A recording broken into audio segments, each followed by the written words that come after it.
உலகில் மிக வித்தியாசமான கூட்டை கட்டும் பறவை வானம்பாடி.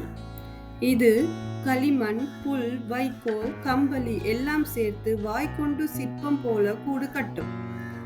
ஒரு கூடு கட்ட 1000க்கு மேலான களிமண் உருண்டைகள் தேவைப்படும். இது உலகிலேயே அதிக தூரம் பறக்கும் பறவைகளில் ஒன்று. சில வானம்பாடிகள் அண்டார்டிகா தவிர உலகம் முழுவதும் பயணிக்கும். ஆண்டுக்கு சுமார் 11,000 கிலோமீட்டர் தூரம் பறக்கும்.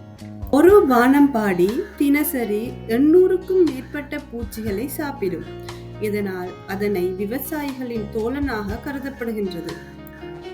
வானம்பாடிகள் காதலுக்கு நிலையான பறவை. இது ஒரு முறை ஜோடி சேர்ந்தா வாழ்நாள் முழுவதும் அதே துணையோட இருக்கும். ஆண் வானம்பாடிகள் இனிமையான இசை போல கூவி பாடும். பெண் பறவையை கவரும் விதமாக அவை வானத்தில் பறந்து கொண்டு பாடும்.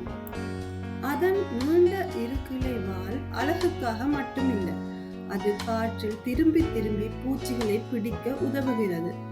வால் எவ்வளவு நீளமோ அவ்வளவு ஆரோக்கியமான பறவை என்று பெண் பறவைகள் நம்பும்.